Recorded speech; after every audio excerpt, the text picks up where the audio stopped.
Praise the lord. ప్రభు అయిన యేసుక్రీస్తు నామమున మీ అందరికీ శుభములు తెలియపరుస్తా ఉన్నాను. ఈ యొక్క వాగ్దానాలచే మీరు ఆదరింపబడినట్లయితే తప్పకుండా ఇతరులకు షేర్ చేయడానికి ప్రయత్నించండి. కొంతమంది అనుకుంటూ ఉంటారు, నేను దేవునికి ఇష్టమైన జీవితం జీవిస్తున్నాను కదా, ఆయన చిత్తాన్ని తెలుసుకున్నాను, ఆయన ప్రణాళికను తెలుసుకున్నాను, అయినప్పటికీ కూడా నా జీవితంలో ఎందుకు ఈ కష్టాలు, ఎందుకు ఈ శ్రమలు, ఏంటి ఈ పరీక్షలు అనేసి అనుకుంటూ ఉంటారు, కృంగిపోతూ ఉంటారు, ఒక డైనమాలో ఉండి ఉంటారు. ఇంకొంతమంది మీ జీవితాలను చూసినప్పుడు ఎదుటి వాళ్ళు, వీళ్ళేదో పాపం చేశారు, వీళ్ళేదో శాపం వెంటాడుతుంది, వీరేదో తప్పు చేశారు కాబట్టి వీరికి ఈ కొరత ఉంది, లేదా ఈ శ్రమలు వచ్చాయి, లేదా ఈ అనారోగ్యం వచ్చింది, లేదా ఈ నష్టాలు అనేసి రకరకాలుగా మనుషులు అనుకుంటూ ఉంటారు. అయితే ఈ యొక్క లేఖనము మీకు ఒక హెచ్చరిక మాత్రమే కాదు, కానీ ఒక ధైర్యపరిచే వాగ్దానము కూడా.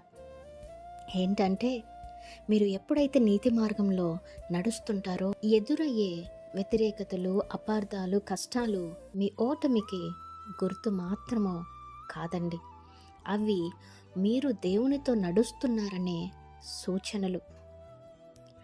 దేవుడు మీతో ఉన్నాడు, మిమ్ములను ఆయన ఎప్పటికీ విడువడు. మిమ్ములను బలపరిచి విజయానికి మాత్రమే దేవుడు మిమ్ములను నడిపిస్తాడు.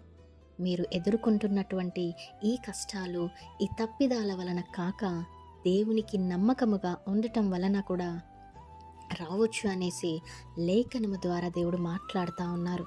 కానీ దేవుడు చెప్తా ఉన్నాడు, భయపడకు, పరీక్షల మధ్యలో నేను నీకు బలముగా ఉంటాను.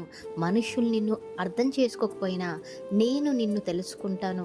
నీవు స్థిరంగా నిలిస్తే నేను నీకు కృపను మరియు విజయాన్ని అనుగ్రహిస్తాను. ఆమేన్. నమ్మండి, విశ్వాసం ఉంచండి, ధైర్యంగా ఉండండి. నిరీక్షణ ఎప్పటికీ కూడా కోల్పోకుండా దేవుని కృపను పొందేవారిగా ఉండి ఉన్నతమైన స్థానంలో ఉండటానికి ప్రయత్నించండి, అడుగులు వేయండి. Amen. Praise the lord. Have a great day.